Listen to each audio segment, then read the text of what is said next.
na po tayong magdeklara ng deklarasyon ng pagpapala. In 3, 2, 1, go! In Jesus, I am super blessed. I am Macarius. Say it every day. Sapagkat sabi nga ni Brother Ramsel kanina, pinangako ng Diyos, I will do to you the very things I heard you say. Sabi ng Panginoon, gagawin ko sa iyo yung mga bagay na sinasabi mo. Amen na kapatid? Amen. Alright, so let's begin. It's time to learn. Unstoppable momentum through unlimited favor, God's provision to our limitation, part number 9. At ito po ang last part na po ng series na ito. No? So, salamat at nakaabot po yung iba sa series na ito. Napakaganda po nito. Pero, pwede nyo pa naman pong balikan yung part 1 hanggang 8 sa ating pong mga social media platforms. Okay. So, kung kayo naman po ay bago sa atin pong YouTube channel ng pangalan ay The Master Teacher BS, we still invite you to like, share, and subscribe. At i-share nyo na rin po ito sa inyong mga mahal sa buhay para pag napanood po nila, hindi lang kayo mapagpala, kundi sila rin. Amen, kapatid? At the same time, pag pinapanood natin ito, ay nakakatulong tayo sa ating munting channel. Lambing lang naman po yun. Kaya please, sana mangako po kayo sa Lord na bubuksan ninyo ang ating channel. Can I amen? Salamat sa nag-amen na isa. Okay, let's begin. Alright, let's continue. Tandaan po natin ang Unstoppable Momentum through Unlimited Favor, part number 9. Tandaan nyo po ito, God is unlimited and His unlimited favor is inside of you. At sinagot na natin yung background ba? Ayun, ito pala yun. So, sinagot natin yung tanong na, what limits the unlimited God inside of you? At ito pa yung mga sagot natin. Natapos na natin. Number 1 is, everybody, spiritual ignorance. Isa sa dahilan, ba't hindi pinagpapala ng Diyos? Kawalan ng kaalaman sa Diyos at sa kanyang mga salita. Pangalawa, non-biblical traditions or teaching. May mga tinuturo sa inyo o sa inyong church na wala sa Bible. Kaya nagagalit ang Diyos pagka ganon. Kasi ang nasusunod, tao na, hindi ang Diyos. Amen? Third is natural unbelief and doubt. Sapagkat natural sa tao ang ayaw maniwala sa Diyos. Tama ba mga kapatid? Kaya tingnan mo, sabi mo, halika, punta tayo sa gawain. Ayaw nila. Sabi mo, tara, punta tayo sa pasyalan. Ay, kailan? Anong oras? Di ba? Bakit? Kasi hindi nila nakikita yung Diyos na pinaglilingkuran natin because of our limitation as human. Kaya po, dapat labanan natin ang unbelief at ang doubt kasi kalaban po yan ng pananampalataya or faith. Pero magkaiba po ang unbelief sa doubt. And na-discuss na po natin yan. Sabi po, next, sabi dyan, unbelief is not the absence of faith. Unbelief is what? The counter force, kontra, against faith or pananampalataya. So sa isang tao, dalawa po laging meron tayo. Sa ating spirit, born again spirit, may faith ka. Pero sa iyong laman, sa iyong body, meron naman diyang unbelief. Kaya nga pag may sakit ka, sabi mo, Lord, kaya mo ba akong pagalingin? Sabi ng born again spirit mo, magaling ka na. Pero sabi ng katawan mo, parang masakit pa, inom muna ako ng gamot. You get that, mga kapatid? Lagi silang nagko-kontrahan. James 1:6-8, but when he asked, he must believe and not doubt. Why? Because he who doubts is like a wave of the sea, blown and tossed by the wind. 7, that man should think he will receive anything from the Lord. Verse 8, he is a double-minded man, unstable in all he does. No? So, pag humihingi ka pero nagdududa ka, para kang alon. Di ba yung alon, gaganyan-ganyan po siya, maniniwala, hindi na naman, maniniwala, hindi na naman. So, unstable po ang kanyang pananampalataya. Next, doubt is not unbelief, yes, but it can become unbelief. So, dalawa pong kalaban ng faith, yung unbelief, tsaka yung doubt, kaya dapat po labanan natin ito pareho para manalo ang pananampalataya. Is that clear mga kapatid? So do not doubt. Sabihin sa katabi, do not doubt and believe God. All right. Next, number 4, what limits the unlimited God inside you? 4 is, dito tayo nag-concentrate last time, fear or takot. Sapagkat kalimitan, ang mga anak ng Diyos ay natatakot, kagaya po natin. Amen mga kapatid? Kayo ba'y natatakot pa? O yung iba hindi na talaga.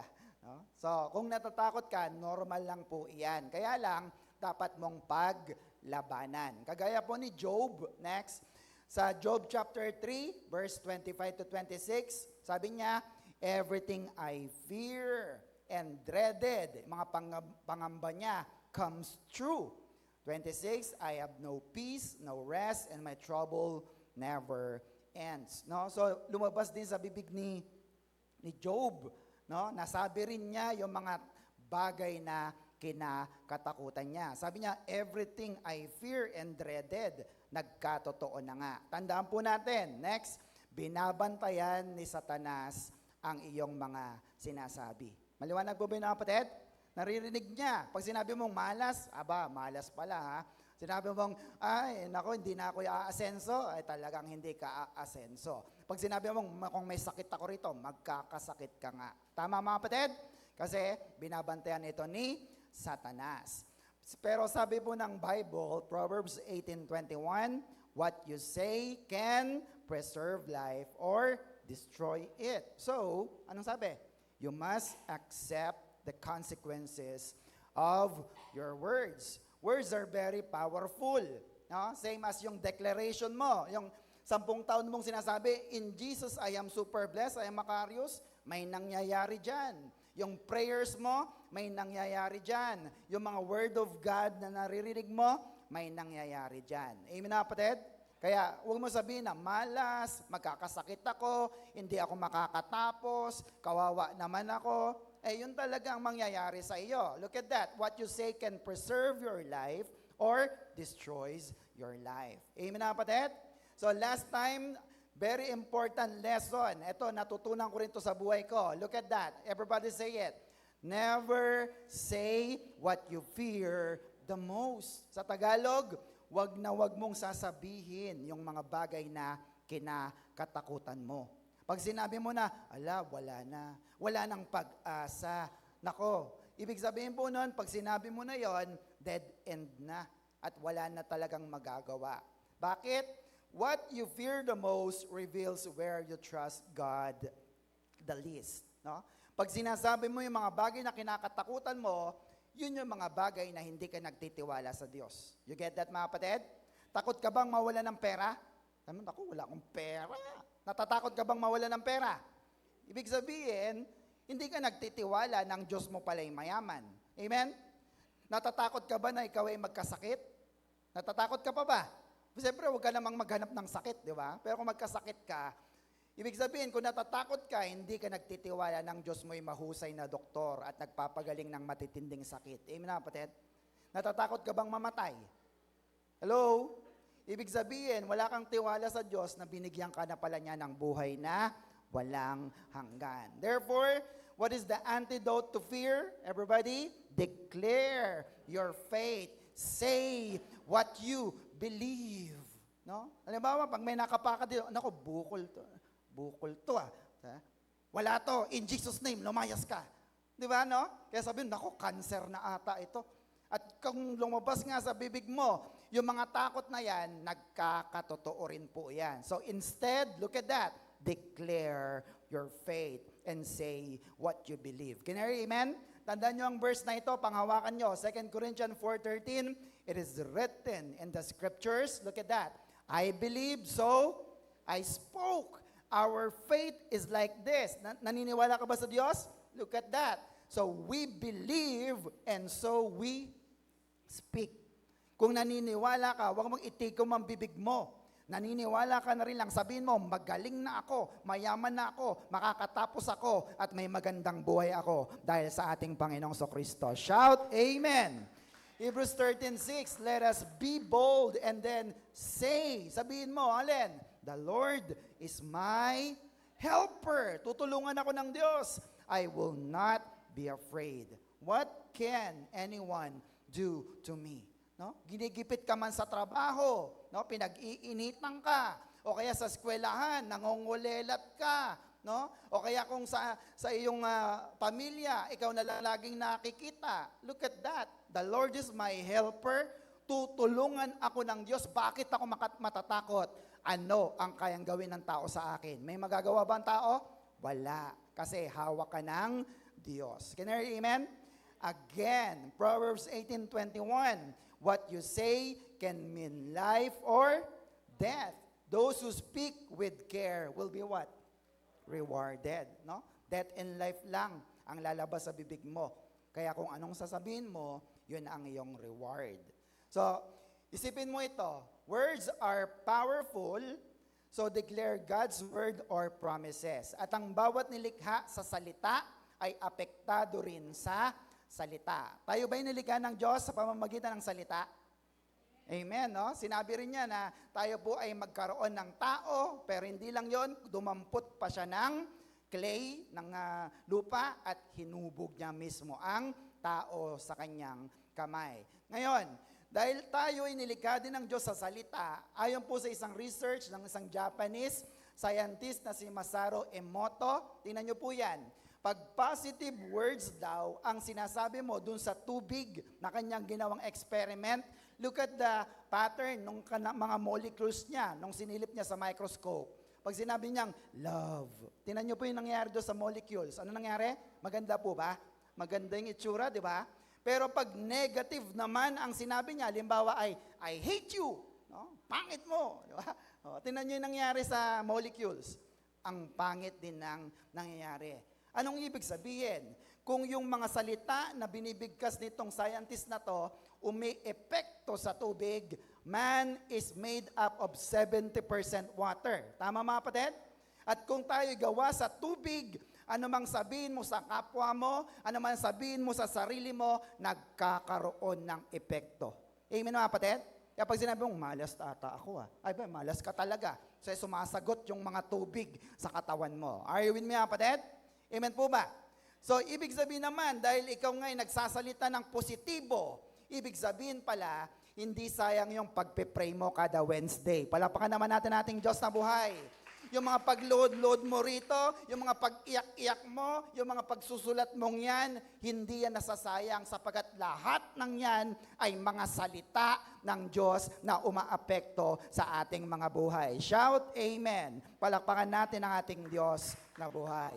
Proverbs 4, verse 20 to 22, sabi dyan, for they, God's word, are what? Life to those who find them and health to their whole body. Tingnan niyo po yan ang salita daw ng Diyos ay ano? Buhay. Hindi lang basta buhay, kundi meron pa, kalusugan, life and health to the whole body.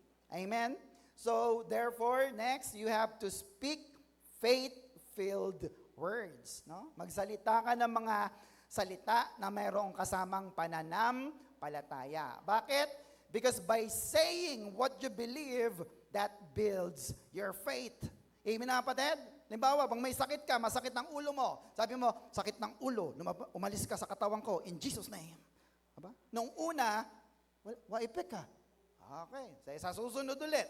Sakit ng ulo, umalis ka sa katawan ko, in Jesus' name. Aba? Nararamdaman nyo ba? Kahit hindi ka na uminom ng gamot, umaalis ito. Ba? Amen mga kapatid? Kasi umi-epekto na. Nagiging sistema na ng katawan mo ang pagsasalita na anumang sakit karamdaman dapat lumayas sa iyong katawan kasi ikaw ay binili ng dugo ni Kristo. Shout amen. So speak faith-filled words sa ating mga buhay. Do not fear. Huwag kang matakot because you are destined for greatness. Believe in yourself and go for it. Lalo na po sa mga kabataan, maniwala ka, may mararating ka sa buhay and you are destined for greatness. Magiging manager ang ilan sa inyo. Magkakaroon ng magandang buhay ang ilan sa inyo. Ang iba po ay magiging leader ng inyong lugar o ng bansang ito. Pero kailangan lamang ikaw muna ay matrain ng Panginoon para pagdating ng araw, ikaw ay disiplinado na. Can you hear amen? You are destined for greatness. Shout amen. Palapakan natin ang ating Diyos na buhay. Alright, so review lang po yun. Sapagkat last na nga po ito. So let's move on to the fifth limit. Doon po, what limits the unlimited God inside of you? Yan, number 5, panghuli, everybody, wrong mindset, no? Maling kaisipan, no? Talaga ba, pastor, pag mali ang kaisipan ko, hindi ako pagpapalain ng Diyos? Of course. Bakit? Una sa lahat, kung mali ang kaisipan mo, hindi kayo nagkakaintindihan ng Diyos. Tama mga kapatid? Sabi ng Diyos, mag-pray ka. Sabi mo, ayoko. Sabi ng Diyos, mag-church ka. Ayoko. So, hindi kayo nagkakaintindihan. What is a mindset? Next, a mindset is your mental filter, or look at that, collection of belief. No? Ang mindset, ito'y bumubuo ng lahat ng iyong pinaniniwalaan. Amen mga kapatid? Kung ano ka ngayon, ay kasi yun ang inilagay ng mga tao sa iyo o na ikaw mismo sa iyong kaisipan. It shapes how you see the world, interpret challenges, and respond to situation. Kaya tingnan nyo, kapag mali ang mindset mo or hindi ayon sa kaisipan or mindset ng Diyos, ibig sabihin, hindi ka nagbabasa ng salita ng Diyos, no? Hindi mo alam ang mga salita niya at pangako, ibig sabihin nun, hindi mo rin alam ang isip at gusto ng Diyos. Maliwanag po ba yun mga kapatid? Kasi ang kagustuhan ng Diyos ay nakasulat saan? Sa kanyang mga salita. Saan? Sa Bible. Now, kung mali ang mindset mo, hindi ka napapaboran and you become limited. No? Walang pagpapalang darating sa iyo. Tandaan niyo po, lahat ng iniisip natin ay galing saan? Sa isip. Tama po mga kapatid? Kaya dapat tinitrain mo ang isip mo, kinokontrol mo ito para mabago ang ating kaisipan patungo sa gusto at nais ng Diyos at para mabago ang ating mindset. Is that clear mga kapatid?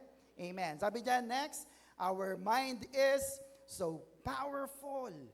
Ang isip ng tao, napakamakapangyarihan. Bakit? It has the great capacity to think or imagine. Look at that, no? Ang isip natin ay may kakayanan, no? Na makapag-isip at makapag-provide ng isang imahe sa iyong isip na kahit hindi mo pa ito nakikita. Why? Next, your mindset create your future. Look at that. Sino sa inyong gustong yumaman? Sino sa inyong gustong magkaroon ng magandang buhay? Sino sa inyong gustong humaba pa ang buhay? Amen?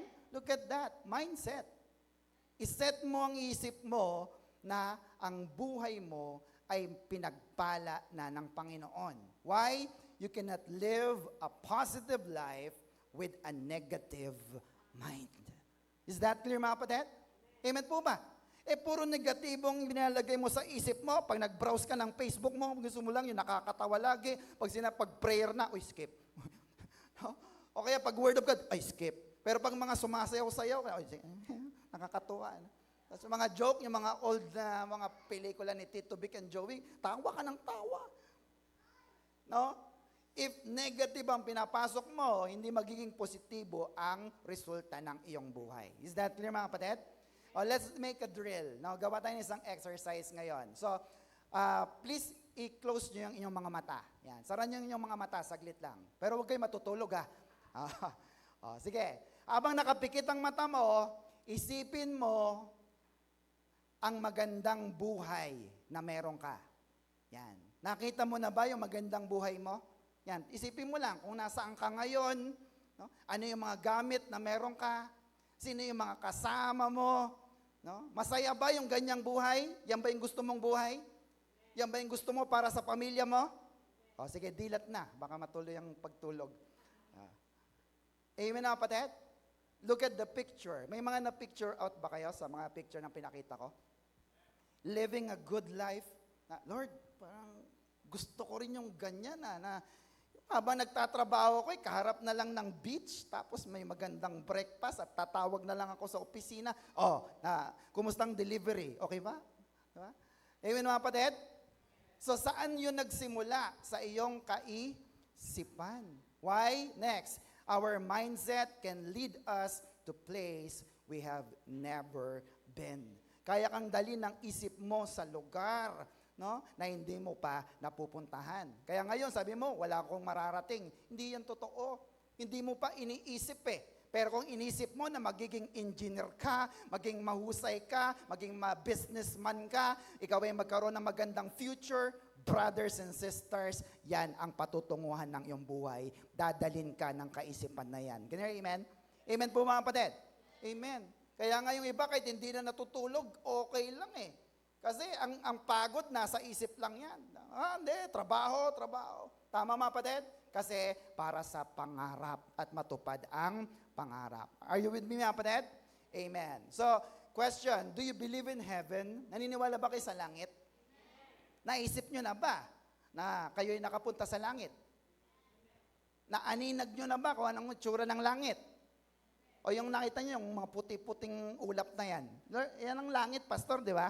Hindi yan ang langit na tinutukoy. Diba nung tinuro ko sa inyo, may 3 langit, may first, second, and third heaven. Yung third heaven, ang tinutukoy natin kung saan nandoon ang Diyos. Ang isip mo ba ay nasa langit na? Anong meron sa langit? Anghel? Yun lang? Ano bang meron? Si Lord, syempre. At ano pa? Kaharian, di ba? Tama. Tingnan nyo, hindi pa pala kayo nakarating, Minsan isip-isipin nyo rin, Kayo ba'y tagalangit? Dapat kung tagalangit ka, alam mo kung anong itsura ng langit. Anong sabi ni Pablo sa mga taga-Colosas? Next, set your minds on things above, not on earthly things. Sa NLT, think about the things of heaven, not the things of earth, no? Kung talagang tagalangit ka, no? Dapat ang iniisip mo yung bagay na panglangit at yung langit mismo na iyong pupuntahan. Now, kung ma-imagine mo lang na ang langit ay napakaganda, hindi ka kayang palungkutin ng mundong ito. Canary, amen? Amen po ba? Sabi ko nga sa inyo dati, 2 nagpapasaya sa akin, ang Panginoon at ang langit. Amen na kapatid? Kasi pag naisip ko langit, sarap. Kasi uuwi ako doon. Are you with me? Now, kung talagang tagalangit ka at naisip mo na ang langit, dapat ay hindi ka masyadong nagpapagod sa buhay mo sa mundong ito, sa mga material na bagay. You get that mga kapatid? Amen na kapatid? Let me give you an example. Narinig ko po ito sa DZS sa radyo. May 2 misyonero sa isang bayan at sa lugar po na yon, habang sila naglalakbay, napakaraming suha. Alam niyo yung suha? Alam niya, di ba? Tapos yung mga suha, halos abutin mo na lang yung mga bunga. Etong isang kasama niya, nang hinayang. Kaya anong ginawa niya, pitas siya ng pitas ng suha, nilagay niya sa backpack niya. Pupunta pa sila doon sa bayan ng misyon na pupunta nila. Pero habang sila po'y naglalakad, papunta doon sa barangay, sa misyon nila, napansin niya na hirap yung kasama niya. Bakit? Kasi mabigat, no? May dala na maraming mga suha. Bumabagal siya, humihingal siya, no? Pero itong maganda, sa wakas nakarating din sila doon sa lugar na pupunta nila. At alam niyo po ba kung anong naabutan nila doon sa lugar nila? Napakaraming suha. Hitik na hitik at mas marami pa doon sa nadaanan nilang mga suha. Now, ano ang lesson? Anong lesson? Akala natin minsan yung mga importante sa mundong ito ay pakalat-kalat lang pala sa langit. Amen mga kapatid? The things that we thought is significant in this world is insignificant in heaven. Let me give you an example. Ginto. Sino sa inyo gusto ng ginto? Taas ang kamay. Huwag kayong magpanggap ha. Ako gusto ko rin ng ginto. No? Look at that. Marami ang nagpapakamatay sa ginto, sa kayamanan, kasi akala natin, no, napakahalaga nito sa buhay. Yes, mahalaga. Pero alam nyo ba, pagdating sa langit, ito pala ay ginagawa lang kalsada. Ha? Ginagawa lang na apakan. Look at this. Revelation 21:21. The 12 gates were 12 pearls. Each gate was made from single pearl. Kita mo, puro diamante agad. Look at the next line. The street of the city was of pure gold, transparent as glass. Grabe. Napakapuro ng gintong yan. Transparent eh. No? Tumatagos eh. Look at that. Amen po mga kapatid? Kaya minsan kahit nagpapakamatay ka na magpakayaman at humakot ng mga ginto at kayamanan, hindi pala yan mahalaga pagdating sa langit. Amen po mga kapatid? Pahalagaan mo ang mga bagay na mas mahalaga sa ating Diyos. Those are called things from above or things in heaven. Can you hear amen?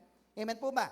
Na nagbabago na dapat ang pananaw mo sa buhay. Mas mahalaga na sa iyo ang humility, no, kaysa ang worldly power or ang status. Or mas gusto mo na yung mga makalangit na bagay. Ano yun? Nagbabasa ka na ng Bible, no? Nakikinig ka na ng mga praising song, ng mga blog, ng mga yung ating mga videos, di ba? Or pwede naman ang ugali mo na ay ugaling langit na kaakit-akit. Ayaw mo na yung nagagalit ka, ayaw mo na ng chismis, no? Ayaw niya na ba ng chismis? Ayaw niya na ng greediness. Bagkos ang gusto mo na ano? Kindness, forgiveness, compassion. No? Nagbabago na ang ating kaisipan. Kaya sabi ni Apostol Pablo, i-focus mo ang isip mo sa korona sa langit. Sabihin natin langit. Yan. 1 Corinthians 9:24. Do you not know that in a race all runners run, but only one get the prize? Run in such a way as to get the prize. Sa ating takbuhan, may isa lang nananalo at siya lang ang nakakakuha ng corona. 25, everyone who competes in a game goes in strict training. They do not get a crown that will last. No? Sobra yung training nila, sobra yung pagod nila, sakripisyo nila. Pero look at that. Ano yung corona ang nakukuha nila? A crown that will not last. Corona ang hindi nagtatagal. But, look at that. But, we do it to get a crown that will last forever. Amen na kapatid? O, pakipindot nga po. Look at this. Nung unang panahon po, in the ancient marathon, yung mga winners po, pag nanalo sila, ay binibigyan sila ng tinatawag na wreath. No? Ito po gawa sa dahon, saka mga tangkay at mga bulaklak, at ito'y sinasabit sa ulo as a crown para ipakita na siya yung champion. Pero look at that. After a long month of training, preparation, no? Sooner or later, yung corona na natanggap niya, ayan natutuyo at nalalanta at nawawala na ng halaga. It is wasted. Amen na kapatid? Kasi yung corona na yan ay gawa sa dahon at mga tangkay lang. Nasisira at hindi nagtatagal. Amen na kapatid? Pero tayo, binigyan tayo ng kakayanan ng Diyos na umani ng corona na nagtatagal. At ito'y walang iba kundi ang corona na ibibigay ng Diyos sa lahat ng mga nagtsatsaga na mag-aral ng salita ng Diyos. Shout amen! Mahirap talaga mag-church, yes. Mahirap talaga yung nagsusulat, yes. Strict training nga ang tawag dyan eh. Pero sabi ng salita ng Diyos, ito'y may kaakibat na koronang hindi nasisira. Can you hear amen? Amen. Isaiah 26 verse 3, look at the promise. With perfect peace, you will protect those whose mind cannot be changed because they trust you. Yung mga, ang isip nila ay nasa Diyos, nasa gawain ng Diyos, nasa church, nasa kapatiran. Look at the promise. They will be given, perfect peace and protection. Amen na kapatid? Na hindi ka mahatak sa anumang mga gawain. No? Bakit? Kasi your mind cannot be changed. Tara, church tayo. Sige, church tayo. Mamaya na, mag-mall muna tayo. Hindi na, mag-church ako. Amen na kapatid? Look at the promise. You will have perfect peace and protection. Gusto niyo po ba yun mga kapatid? Payapa ang isip mo.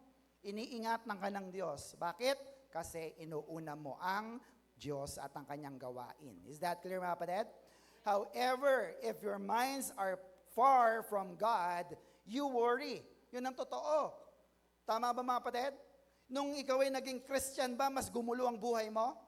Baka hindi mo tinanggap ng totoo si Jesus. Pero kung naging Christian ka at umayos na ang buhay mo, ibig sabihin may kapayapaan na sa'yo. Now, if you are far from God, nagwo-worry ang mga tao na yan. Matthew 6 verse 27. Everybody, can all your worries add a single moment to your life? No? Tatanungin kita, yung iyo bang pag-alala ay madadagdagan kahit 1 minuto ang iyong buhay? Kaya ba? Anong sagot? Sinagot naman Of course not. No? So, don't worry about having food or drink or clothing. Those are the basic needs noon. No? Ngayon kasi may internet na, pambayad sa kuryente, pang tuition ng anak. Isama mo na dyan. Amen na kapatid? Sabi niya, huwag ka nang mag-alala dyan. Do not worry enough. Verse 32, why like the pagans who are so deeply concerned about these things? Your heavenly Father already knows all your needs. No? Sino ba yung mga pagano or pagans? Sila yung mga walang buhay na Diyos. Ang Diyos nila mga rebulto na hindi nakakarinig, nakakakita o sumasagot sa panalangin. Pero tinan nyo alam ng Diyos yung kailangan nila. Tama mga kapatid? 33. And He will give you all you need from day to day. No? Araw-araw, if, Lord, look at the condition, if you live for Him and make the kingdom of God your primary concern. Yung kingdom ni Lord, yung church, yung kanyang gawain, yung paghayo. Ano sabi? Make the kingdom of God your primary concern. Sa ibang salin, your first priority. Amen na kapatid? Tanong, priority nyo ba ang gawain ng Diyos? Priority nyo ba si Lord? So sinong unahin nyo? Si Lord o jowa? Si Lord o mall? Si Lord o trabaho? Tapos naman ng trabaho, Lord dapat ikaw na. Tama ba mga kapatid? Amen po ba? Yan ang pangako. At yan ay pangako sa mga inuuna ang Diyos sa kanilang buhay. Ang ibang version niyan, seek first the kingdom of God and all these things shall be added unto you. 34, don't worry about tomorrow, for tomorrow will bring its own worries. No? Today's trouble is enough for today. Marami pang worries na darating bukas. Huwag ka na mag-alala. Darating ang pag-aalala, kaya ang alalahanin mo na lang yung ngayon. Amen mga kapatid? Today. Are you with me? So next, change your mind, change your life. So which mind do you have? Anong kaisipan ang meron ka? Dalawa po yan. Negative mindset or positive mindset. Anong meron tayo? No? Positive ba o negative? No? Kasi kung anong kaisipan meron ka, that will shape your future. Positive attitude attracts success. Negative attitude naman ay nagbibigay ng negative na resulta. Palpak, laging mali. It all started in the mind, no? At pagka naisip mo, ito ay nagiging katotohanan. Ang tao po ay mahilig mag-isip at kasama na po sa buhay ngayon ang tinatawag na next, AI. Ano po yung AI? Artificial Intelligence. No? Ito po yung mga nagbibigay ng mga software na nagda-drop ng email, ng massive documents, and creates visual art. However, it is still debatable kung okay nga ba ang AI o hindi. Okay ba sa inyo ang AI o hindi? No? Now, ang AI is either right or wrong mindset. Bakit? Kasi ang AI, kaya niyang ipakita yung mga bagay through creative visual art. Anong ibig sabihin? Nagpapakita siya ng mga picture para magka-idea ka. Amen mga kapatid? At karamihan po dyan, imposible. Sabi mo, imposible. At hindi magkakatotoo. Amen mga kapatid? Example, yung mga AI na pag nilagay mo yung picture mo, pababatain ka ng 20 to 30 years. Sinong sumubok? No? Or, mayayakap mo na yung mga namatay mong mga kamag-anak. Meron bang mga ganon? Or ano pa, yung sa picture ay pwede mo nang makasama ang isang artista o isang mayaman na tao or pwede kang dalhin sa isang lugar na hindi mo pa nararating. Ang kaso, hindi totoo at hindi mangyayari. It is just a false hope. Amen na kapatid? Amen po ba? Kaya it gives misinformation and fake news. No? Sabi nga dyan, ang AI, kahit patay ka na, hindi magkakatotoo yan. Pero sa Lord, tingnan nyo si Abraham, nakita niya ang heavenly cities, no? Ang pangako ng Diyos gamit ang mata ng pananampalataya in Hebrews 11:10. Amen na kapatid? Kaya sa Lord, kahit patay ka na, tutuparin pa rin niya ang pangako niya sa iyo. Amen na kapatid? Sige, palapakan nga natin ang Diyos na buhay. Ano pang problema sa AI? Job displacement. Darating ang araw, wala ka ng trabaho. Robot na kapalit. Amen? Or data source. Umaasa na lang ang iba sa AI. Pag may assignment, pag may research, no? Kaya tinan mo, di ba yung may isang kongresista, na pati yung please insert, nabanggit na lang to niya. Kasi di ba, umasa na lang siya sa AI. Are you with me? So yun yung mga negative side. So, hindi rin maganda. Kasi yung isip ng tao ay kinokondisyonan nila na hindi ka maging creative. Binibigyan ka na nila suggestion. Oh, itong gawin mo. Maganda. Sige, yan na lang. Hindi ikaw ang nag-isip nun, yung robot. Are you with me, kapatid?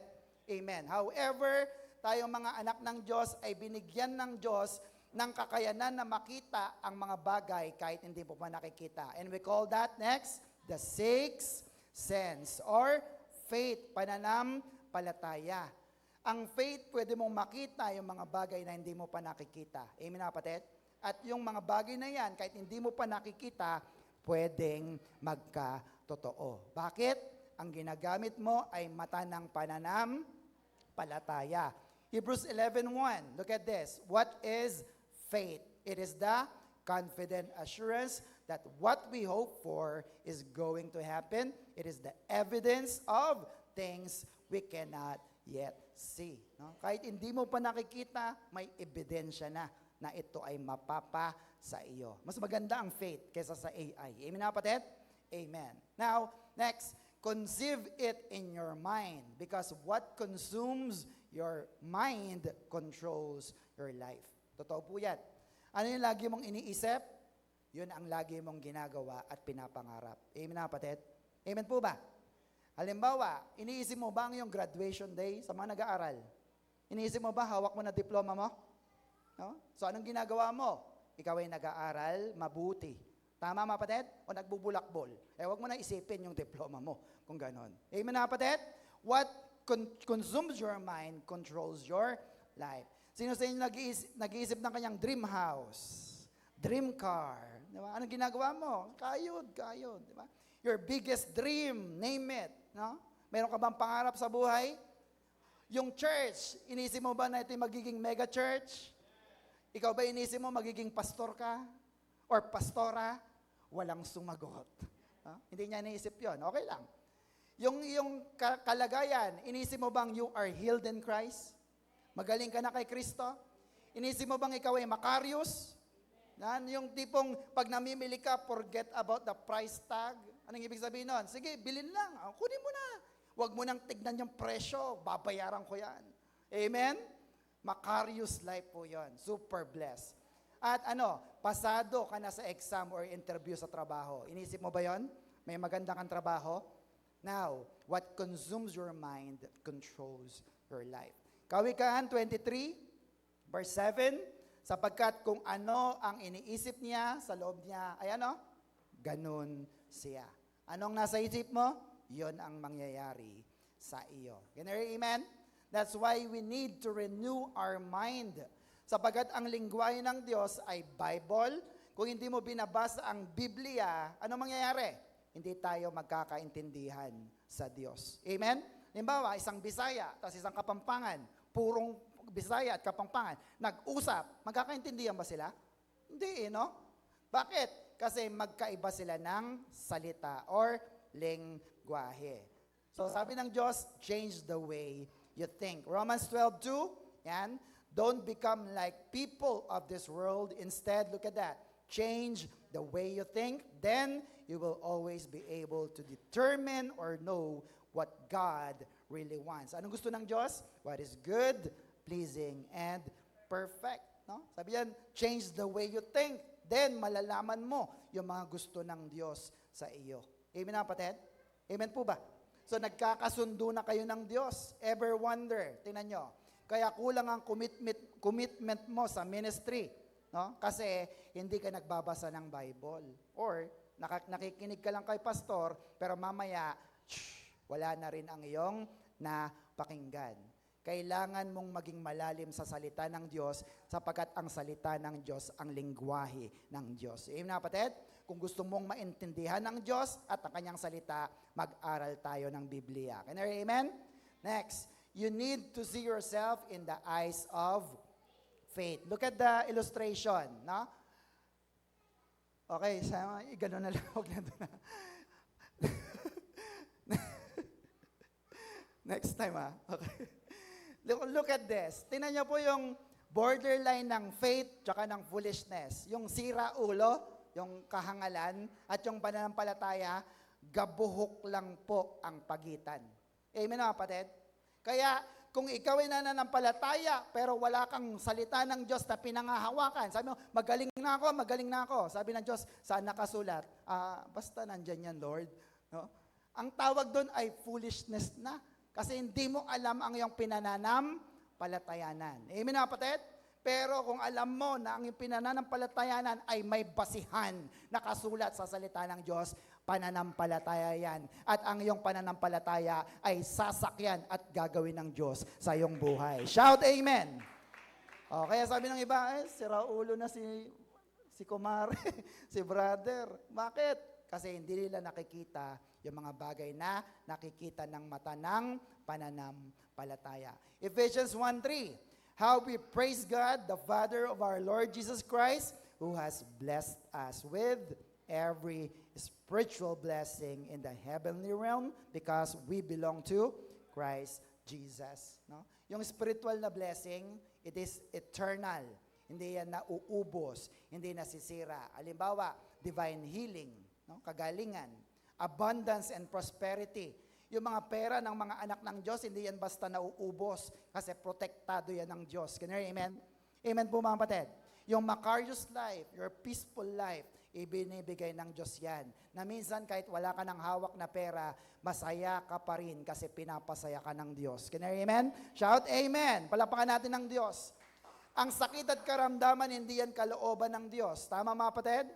Isaiah 5:20, look at this. Destruction is certain, tiyak, for those who say that evil is good, and good is evil. The dark is light, and the light is dark. The bitter is sweet, and the sweet is bitter. Binabaliktad nila, yun daw masama ay mabuti, at yung mabuti ay masama. Tatanungin ko kayo, ang sakit ba ay masama o mabuti? Ang sakit, masama ba mabuti? Masama. So don't call it good. Amen? Palayasin mo sa katawan mo. Sakit pala palayasin mo. Tama mga kapatid? Ang kahirapan ba ay good or bad? Bad din. So, palayasin mo rin yan. Don't call it good. Okay lang maging mahirap kalooban ni Lord. Hindi totoo yan. Amen na kapatid? Amen po ba? Palayasin mo ito sa iyong buhay. Bakit? May pangako ang Diyos. Last two verses. 2 Corinthians 8:9. You know, alam mo ba? You know how full of love and kindness our Lord Jesus Christ was. Alam mo ba kung gaano siya kabuti sa iyo? Look at that. Though He was very rich. Mayaman ba siya? Very rich. Look at that. Yet, for your sake, He became poor. Why? So that by His poverty, sa kanyang kahirapan, He could make you rich. No? Tiniis ni Jesus yung hirap para guminhawang buhay mo. Tiniis ni Jesus yung pagpapakasakit sa krus para yumaman ka. Tapos ikaw ayaw mong yumaman dahil kay Kristo. Hello? Are you with me, kapatid? Ang sukatan ng pagyaman natin ay kung ano ang tingin ng Diyos sa iyo. Hindi kung anong tingin mo sa sarili mo o ang tingin ng iba. Amen, kapatid? Di ba sabi nga kanina, yung iba nag-iipon ng ginto, pagdating sa langit, sinisipa-sipa lang palang ginto. Kalsada pala ang ginto. Amen na kapatid? Kaya akala nila mayaman sila sa kanilang sariling paningin. Pero brothers and sisters, mas mahalaga. Sapagkat pag tinignan ka ng Diyos, napakayaman mo kasi ang tatay mo sa langit ay napakayaman na Diyos. Shout Amen! Hallelujah! Shout Amen! Hindi sila nakikinig. Next, change the way you think. Renew your mind to renew your life. Nabago na bang isip natin?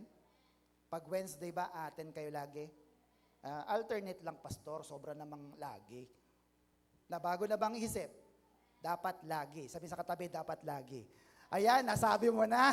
Diba? Mangyayari na sa'yo yan. Pero pag hindi mo sinasabi, hindi, alternate lang. Ganon talaga mangyari sa iyo.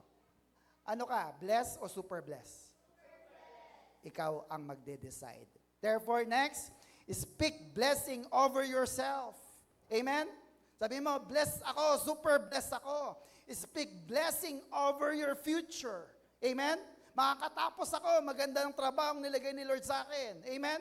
Speak over your finances. Hindi ako malulugi. Ang pera ko'y aabot sa katapusan. Amen na kapatid? Speak over your family. Amen na kapatid? Ng pamilya mo ay iingatan ng Diyos, kaya hindi ka na mag-aalala. Magmi-ministry ka na para sa kapurihan ng Panginoon. Amen? Just believe the Word of God because faith is agreeing with the Word of God, not disagreeing with the Word of God. Amen na kapatid? Amen. Last verse, 2 Corinthians 4:13, it is written in the scripture, I believe, so I spoke. Sabihin mo, salitain mo. Our faith is like this too. We believe and so we speak. Amen na kapatid? Sabihin mo kung ano yung gusto mong mangyari sa'yo. Huwag mong itikom ang bibig mo. Isang kakayanan ng mga tao na ibinigay ng Diyos ay ang kakayanang makapagsalita na wala ang mga hayop. Amen mga kapatid? Ibig sabihin, kaya mong magsalita at makakausap mo ang Diyos. Kaya sabihin sa katabi, speak blessing. Yan. Palapakan natin ating Diyos na buhay. Again, finally, God is not obligated to do for you what you do not believe. Gagawin lang ng Diyos sa iyo kung ano yung pinaniniwalaan mo. Amen na kapatid?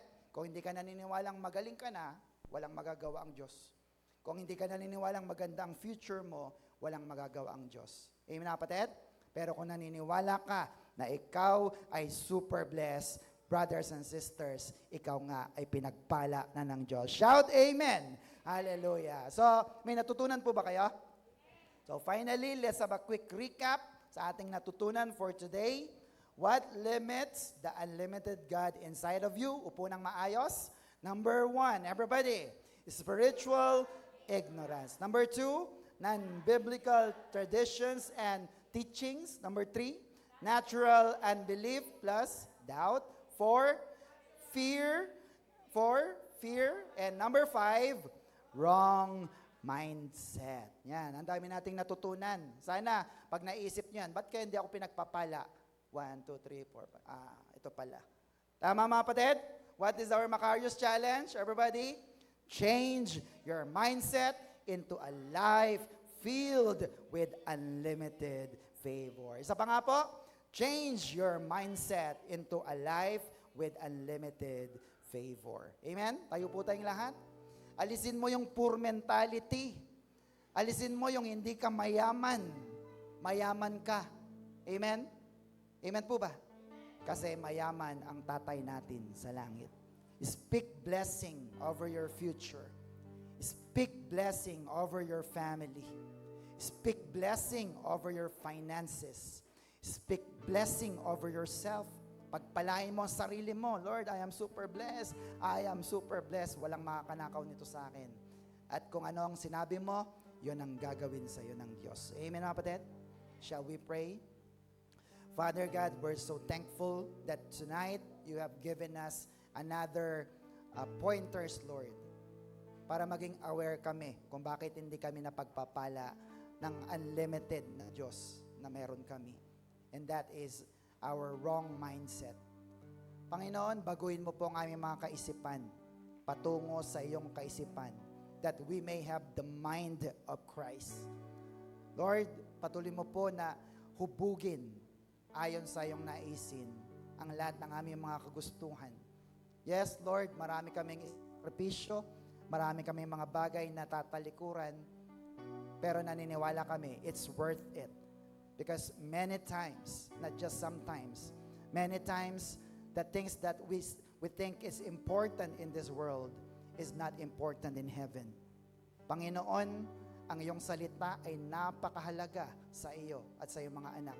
Kaya naman, Ama, dalangin namin, nakagaya ng Book of Psalms, that it is compared to a gold and a precious honey.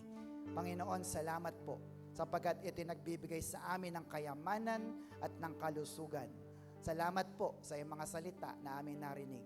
At patuloy, Ama, na ito'y tumimo at tumubo sa pinakamatabang bahagi ng aming mga puso. At patuloy naming ibinabalik sa inyo ang pinakamataas na papuri, pasasalamat at pagsamba sa pangalan ng iyong anak na Jesus. In Jesus' name. And everybody say, Amen. Amen. Palapakan po natin ang Diyos. What is our Macarius Challenge? Malakas? Your mindset into a life filled with unlimited favor. Amen? Are you blessed? Super. Kung kayo po'y napagpala, ay pagpalain po natin ang gawain ng Diyos.